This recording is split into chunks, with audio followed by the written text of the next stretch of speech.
Hello, friends, and welcome back to Malicious Compliance Stories. Let's start our video with a story in which our OP finds themselves at the mercy of an Uber driver who's playing games with their lost phone and wallet. But before we begin, best way to support our channel is to leave comments, like, and subscribe with the turned-on bell so you don't miss the new video every single day. Here we go. When an Uber driver refuses to return your stuff. First of all, I understand leaving something behind in an Uber is a pain in the butt for the driver. Uber has added a $20 fee for a driver returning an item, which I completely support, and in the past, I've given a driver a $20 tip for returning my item. Now to my story.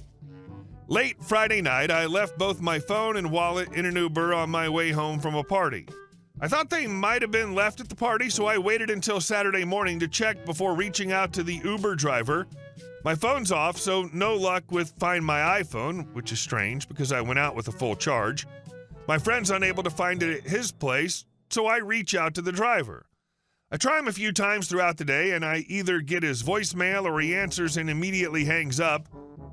I understand they work weird hours, so no alarms yet.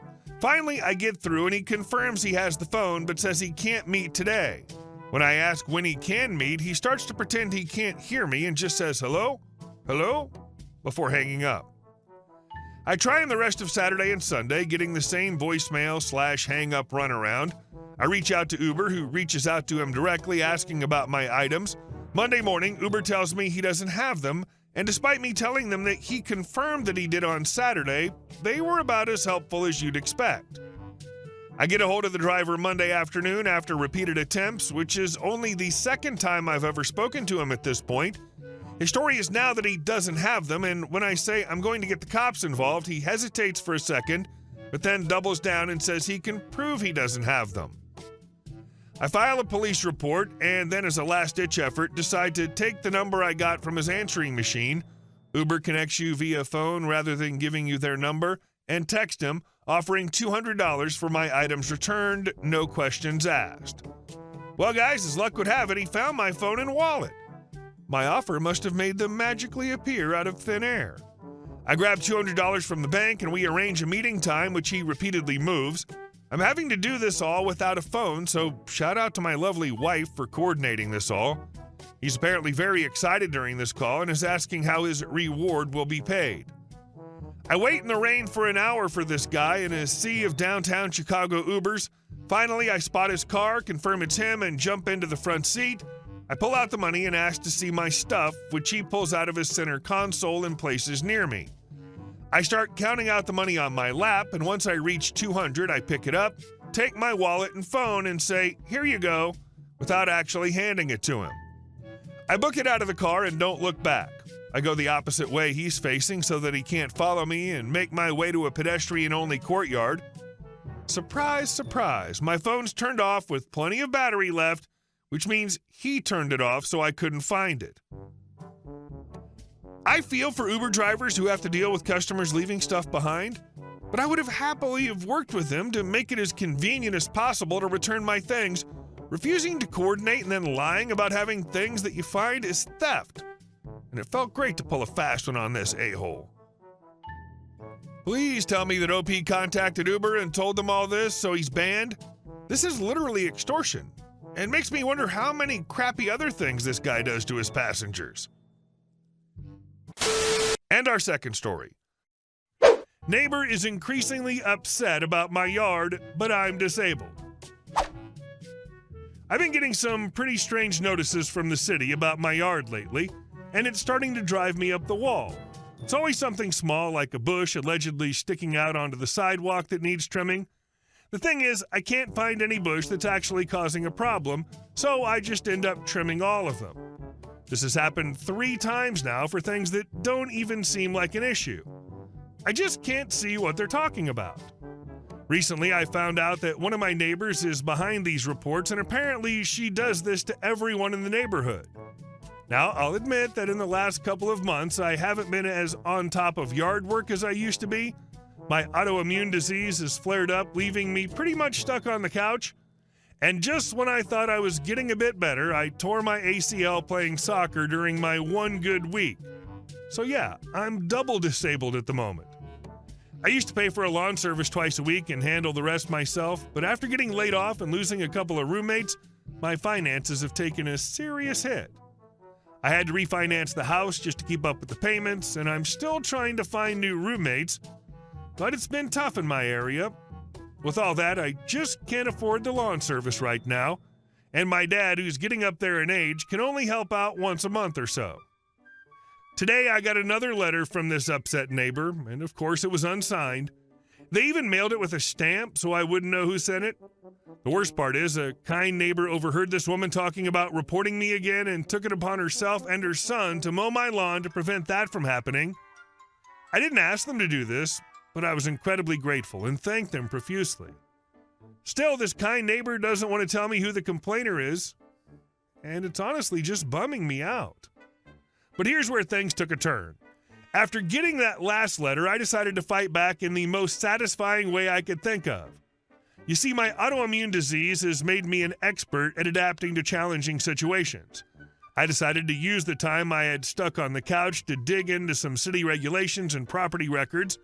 If Karen was going to keep nitpicking my yard, I was going to find a way to turn the tables on her. It turns out her fence, it's technically over the property line by a good 6 inches. Now, 6 inches might not sound like a lot, but in the world of property boundaries, that's enough to cause a stir.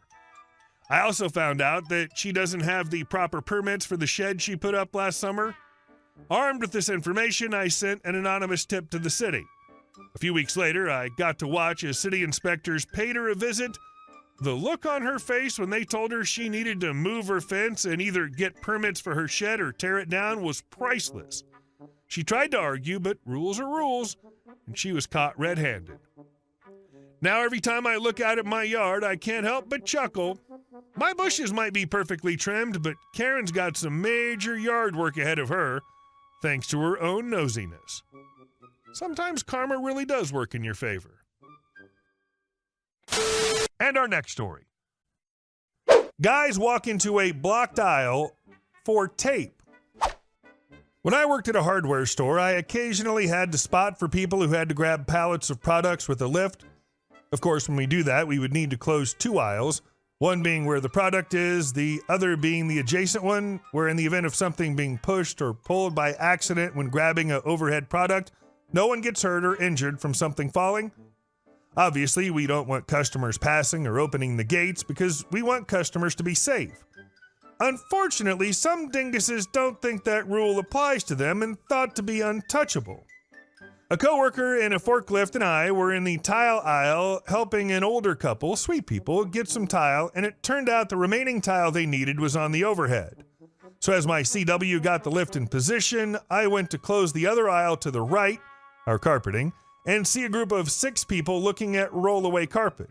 Naturally, we can't close an aisle when there are people still shopping, so I asked if they needed help and let them know we were going to be closing the aisle soon. They proceeded to stay in that aisle for 10 minutes, just looking at the rolled carpet. Which, mind you, we only had 5 different kinds with varying colors and cuts on display, so there wasn't much to choose from. And talking about God knows what. The older lady needing the tile realized they were holding up the aisle and was waiting at the other end of the aisle looking at them with her arms crossed. Even though she was wearing shades, I could tell she was staring daggers at them. Finally, after what seemed like an eternity, the group leaves and I rush to get both gates closed and latched to the shelves. My CW was bringing the pallet of tile down as I was watching the gates on the carpeting side. As I was looking at the other aisles to see if anyone was looking into our flooring aisle and if I had to tell customers we'll be opening it shortly, I turned to see 2 guys, early 20s, from the group before on the other side unlatch the gate opposite of me, open it, and proceed to walk in the middle of the aisle. I quickly called for the forklift to stop, and I called out to the guys, "Hey, this aisle's blocked off right now. We're getting a pallet down that could push something over here." One of the Einsteins looked at me and said, "We're just getting some tape." Tape? You guys risked having a heavy pallet avalanche turn you into a human pancake for fricking tape? You couldn't just wait 2 minutes max? I stood there dumbfounded at how impatient and stupid they were. By the time I got out of it, they had left and closed the gate back. I told my CW and my floor manager what happened, and they were just less than amused as I was. Moral of the story, don't open closed, do not pass or hazardous gates or signs. Odds are there's a good reason you're being kept on the opposite side. Some people always think that the gates, fences, signs, everything really are only for other people. And of course, these are the first people to sue if something happens because of them ignoring warning signs. And our last story. The city wants part of my property. I've lived in Maine my entire life, and my parents bought a 10-acre plot of land when I was just a month old. This was the home I grew up in. The land, surrounded by dense woods, had a natural boundary marked by a bog that was protected both by the state and federally under the EPA. It's been a peaceful place, a sanctuary for wildlife and migratory birds. But over the past decade, that peaceful bog has become a real problem. Slowly but surely, the bog has been expanding, swallowing up more of our land. What was once a distant part of our property unseen from the house is now practically on our doorstep. The water is just 10 feet from our above-ground pool. The land we thought we owned, 10 beautiful acres, has essentially shrunk to about 5 usable acres, the rest claimed by this ever-growing body of water. That's not even the worst of it. The expansion of the bog has killed thousands of trees on our property, many of them over 100 feet tall and quite old. These trees are now dead, standing like rotten sentinels on our land, stripped of bark and branches, dangerously leaning toward our home. Some have fallen on their own, but several still stand, threatening to crash down during the next big storm. If they do, they'll land right on our house. To add insult to injury, we found out that the EPA quietly moved the boundaries of the protected wetland at some point, essentially stealing a large part of our property without any notice or compensation. The land we once called our own, we're now told, is part of this protected wetland area. But here's the kicker. It's still technically ours. We still pay property taxes on it, taxes for land we can't even use. Now, with dead trees posing a threat to our house and the bog creeping closer, I've had enough. If the land is protected and we can't do anything with it, I think it's only fair the city or federal government buy it back from us. They've essentially taken half our land already. If they don't want to buy it, we're going to stop paying taxes on the submerged portions. It's absurd to keep paying for something that's no longer usable, and it's time they face the reality of this situation. Update. After months of countless emails and meetings with city officials, we finally took this to court. With the evidence of shifting boundaries, dead trees threatening our property, and the undeniable fact that half our land is underwater, we had a good chance. The judge ruled in our favor, ordering the city to compensate us for the portion of land now classified as protected wetland. We'll be getting a fair payout, and the dead trees will be removed at no cost to us. Hey guys, thank you all for watching the video. I'll see you in the next one.